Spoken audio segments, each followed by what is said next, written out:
All three of these teams aren't really playoff teams as of right now. I want to not say tanking, but it seems like they are. They did shed all of that cap. Every team in this league should at least put in an offer for him. We need to talk about this De'Aaron Fox trade. Dean, I want your honest opinion on the trade. Who did it benefit more? Overall viewpoint on it. Yeah, so this was a three-team trade, and it's not that, it's not like a third team just came in to take salary or to take picks and etc. This was a legitimate three-team trade where players were being thrown around for all three teams.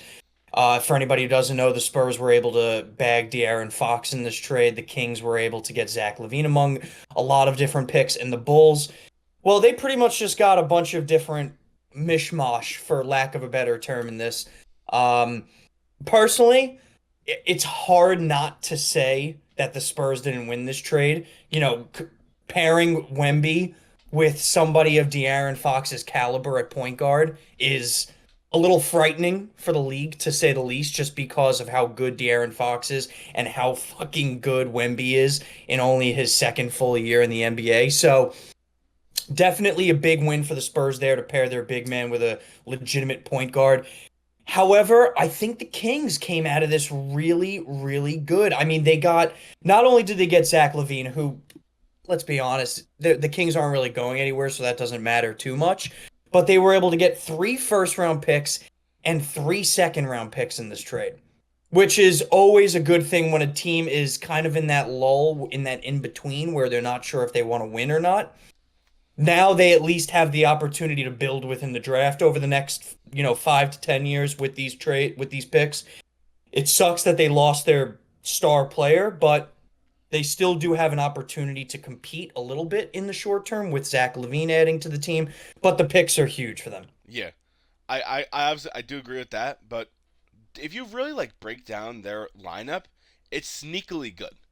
They have DeRozan, they have Sabonis, and they have Zach LaVine. Three. Don't get me wrong, the DeRozan and the Zach LaVine. There's not a true guard, I'd say, on that team. Not like a De'Aaron Fox replacement, but it's still two very good players surrounding around a good center. But obviously, what you said with Wemby getting another good guard, because he did before they did have Chris Paul, who is Yeah. still good, but he's obviously aging. But as what the Spurs are thinking, they're thinking long term. Yeah, I mean, look, the Spurs are definitely thinking long term, like you just said. Pairing Wemby and pairing De'Aaron Fox together is, a recipe for success, not only this year, at least you hope maybe you can go on a little bit of run, maybe even make the playoffs and give Wemby some playoff experience. But this is really a move for like 2, 3, 4 years down the road, consecutively, where you can at least compete in the West with that sort of team. I think it does need to be noted that the Kings also did get a guard in this deal. They got City Sissoko. I hope I'm pronouncing that right. Who is only 20 years old and he is a point guard. So I mean, this is more or less just to see if it works out type of deal. Um, and I'm curious to see if it will, because he's a pretty big point guard. He's like 6'6". He's more or less like a shooting guard, more than a point guard, but he is still 20 years old. So the Kings really did focus more or less on getting players and pieces for their future. And the Spurs made this deal for their now and for their foreseeable future. So big deal all around. Not sure if the Bulls were trying to get anything out of this. Sure, they got some, actual NBAers like Zach Collins and Kevin Herter, but I mean, the Bulls really didn't. This wasn't a needle mover for the Bulls in any direction, in No, my opinion. I think pretty much I see what the Bulls are doing. They're just pretty not tanking. I want to not say tanking, but it seems like they are, because why give up Zach LaVine, who's a true very good talent? Don't get me wrong. They still have Lonzo, who's going to be the guard. It's going to be Lonzo, Vucevic, and then such and such after that. But I think during these upcoming drafts, I don't know what the Bulls' record is this year. I don't know. It's not good. I don't know. It's 21 and 29. The point I was just going to make is all three of these teams aren't really playoff teams as of right now. So you had two teams that are really, like, one team in particular, the Spurs, thinking about their future for next year and the year after and trying to make the playoffs. Sacramento can make the playoffs this year. They're 25 and 24. They actually do currently hold the 9 spot, but they're not going to go anywhere. It's not like this was more of a move for their future to get picks back. Another thing I would say though, like for a Bulls aspect, I do like where they. I don't see why giving up Zach LaVine. Like I don't know if his contract was running up, to be specific. Well, that's where things come into play, at least with from the Bulls side. Zach LaVine does have this year and the following year left on his contract. Not to mention the year after that, he has a player option. So including this year, he did have 3 more years to go. And on top of that, his cap hit over the next 2 years averages around $47 million. God damn. So if you look at it from a Bulls perspective, yeah, sure, they didn't get really a lot of picks or any sort of, future considerations back. They only did get their own second round pick back, if I'm not mistaken. But they did shed all of that cap. So at least they have a little bit maneuverability to go out there and maybe get a young player in an up and coming free agency class like a Luka I was Doncic. just about to say. Do you think that some teams? This might be crazy to say. Do you think some teams are clearing out cap to potentially get him? Well, they won't say that, and that's not explicitly said because No, but like in your opinion. a lot of teams that are in the mid tier and they suck anyway are going to clear cap just to clear cap, right? The Bulls are 21 and 29, they're not going anywhere. They're not a good team. However, if you're going to spend 50 plus $1 million on a player, I think that player is Luka. So, I mean, we mentioned this in the emergency pod, Derek. Every team in this league should at least put in an offer for him. I think you have to. Well, every team besides, I'd say the Warriors. Well, look, even if Steph Curry is aging and he's, going to be gone in, let's just say 2 to 3 years, right? Why wouldn't you put in a bid for Luca? I, t- I feel like because Luca, in my opinion, they're not gonna move Curry to shooting guard, No, they would keep him at point guard. but they're not gonna move Luca's a point guard. He's not a shooting guard. But he can be a shooting guard. Yeah, I don't know because And on top of that, Luca is a phenomenal passer. And we all know that Curry may be the best all time moving without the ball. true. Plus, on top of that, a team that signs Luca, you don't have to sign him to win now.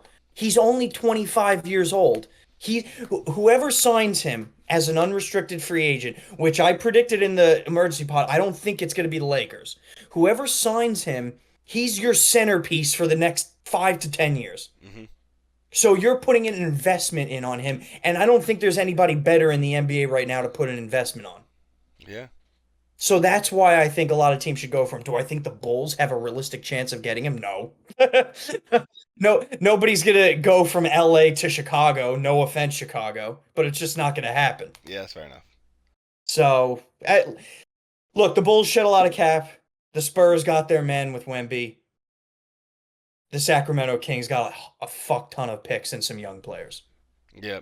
Well, one thing obviously I will say is that it's so great about basketball is that consistent, insane trades that like you just don't expect. Like obviously we did speak about De'Aaron Fox was he wanted to get traded or he wanted out of Sacramento, but just seeing a three-team trade, I was not expecting Levine to go anywhere. Yeah, because sometimes you do need these teams in order to take cap space, right? It's just how it works with the logistics of some of these types of trades. And we saw that with the Lakers, where they had, I believe it was Utah, who came in and took some salary cap off them. So sometimes it's quite literally just salary cap and logistics that you do need a third team. This one, I think, was more or less the Bulls were willing to take on a little bit more just to get rid of Zach LaVine's contract. And the Sacramento Kings, willing to take a ton of picks, were willing to take Zach LaVine's contract in coordination with that. Yeah. So it was a perfect storm, and I think it worked out well. And on top of that, we're recording this on Tuesday. This deadline's not till Thursday. Yeah. This is not done yet. I'm sure next podcast, or we're gonna have another emergency pod where there will be another big trade that we're gonna be speaking to. I'm not like I was obviously reading some ESPN articles today, but there's one person who might get traded again, Mr. Kevin Durant. I did hear that. He has a lot of prospective clients who may be interested. Yes, and he is in fact sitting out tonight. He is doubtful to play tonight. So Yeah. Well, to be he's not fair, playing. if you're the Suns, that's a smart move. Yeah. right? Because this guy, no offense to KD, but he is aging, and God forbid he could tear his Achilles Again. anytime. So the two biggest teams that I saw with Kevin Durant, and you tell me if I'm wrong, was the Warriors, who would be very interesting considering there is that compatibility already. And I also saw the New York Knicks, If he goes to the New York Knicks, I'm not coming on this podcast which I'm conflicted as a Knicks fan, because right? I know they would give up Bridges. They said. Oh, I don't think that would happen. I think more or less the Knicks would just completely give every pick they have within the next 10 years. You don't And think? and to be fair, I actually think that's okay because you're going for it now anyway, and you haven't been in this position in probably the last 25 years. I think and I think the King is Katie would love to go to New York. He would. The one thing I'm worried about is I just don't know how he would work with New York. Who do you send to the bench?